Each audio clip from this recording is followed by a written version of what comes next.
সাবেক উপাচার্য নাজমুল হাসান কলিমুল্লাহকে আদালতে নেওয়া হয়েছে। এ নিয়ে আরও জানাতে মহানগর দায়রা জজ আদালত থেকে যুক্ত হয়েছেন সহকর্মী রাব্বি হোসেন। রাব্বি, জানাবেন যে সাবেক ভিসি কলিমুল্লাহকে রিমান্ডে নেওয়ার জন্য আবেদন করেছে কিনা পুলিশ? শাফিন, এখনো পর্যন্ত তাকে রিমান্ডে নেওয়ার আবেদন করা হয়নি এবং এই যে বেগম রোকেয়া বিশ্ববিদ্যালয়ের সাবেক যে উপাচার্য নাজমুল হাসান কলিমুল্লাহকে মূলত বিশ্ববিদ্যালয়ের উন্নয়ন প্রকল্পে 4 কোটি টাকা দুর্নীতির অভিযোগেই তার নামে এই মামলাটি করা হয়েছে।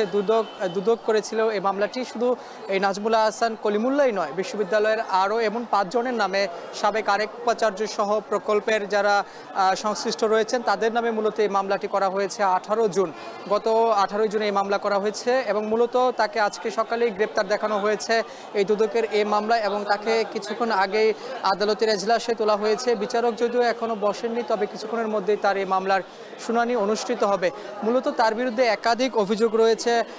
বিশ্ববিদ্যালয় প্রকল্পতে আর্থিক অনিয়ম, স্বজনপ্রীতি ছাড়াও বিভিন্ন সময় তিনি একসময় সমালোচিত ছিলেন বিশ্ববিদ্যালয়ের এবং নিজ বিশ্ববিদ্যালয়ের শিক্ষকদের দ্বারাও তিনি একসময় অবাঞ্ছিত ছিলেন বিশ্ববিদ্যালয়ে এবং গভীর রাতে ক্লাস করা সহ নানা কর্মকাণ্ডের কারণে তিনি সমালোচনা কুড়িয়েছেন এক সময়।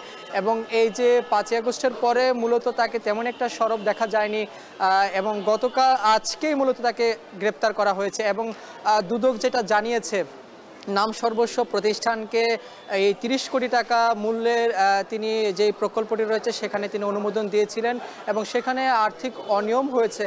এর আগে বিশ্ববিদ্যালয়ের প্রশাসন থেকে শুরু করে বিশ্ববিদ্যালয়ের শিক্ষক শিক্ষার্থীরা বিশ্ববিদ্যালয়ে নানা সময় তারা এই প্রতিবাদ জানিয়েছিলেন। তার বিরুদ্ধে অবাঞ্ছিত ঘোষণা করে সংবাদ সম্মেলনও করেছিলেন বিশ্ববিদ্যালয়ের এক শিক্ষার্থীদের এবং শিক্ষকদের একাংশ।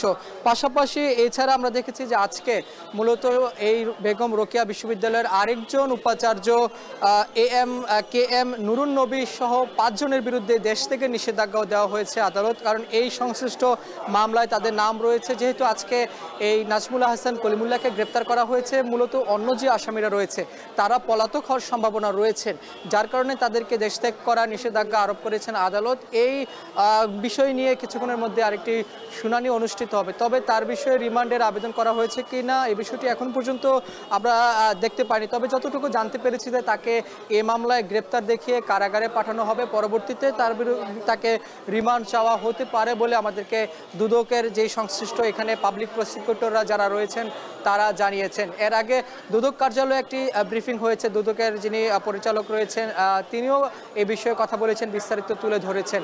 কিছুক্ষণের মধ্যে তার শুনানিটি শেষ হলে আমরা আরও বিস্তারিত জানতে পারবো যে কোন কোন বিষয়গুলো দুদকের পাবলিক প্রসিকিউটররা বা রাষ্ট্রপক্ষের আইনজীবীরা তুলে ধরবেন। এই ছিল আমার কাছে সবশেষ খবর আদালত থেকে। মহানগর দায়রা জজ আদালত থেকে যুক্ত হয়েছেন সহকর্মী রাব্বি হোসেন।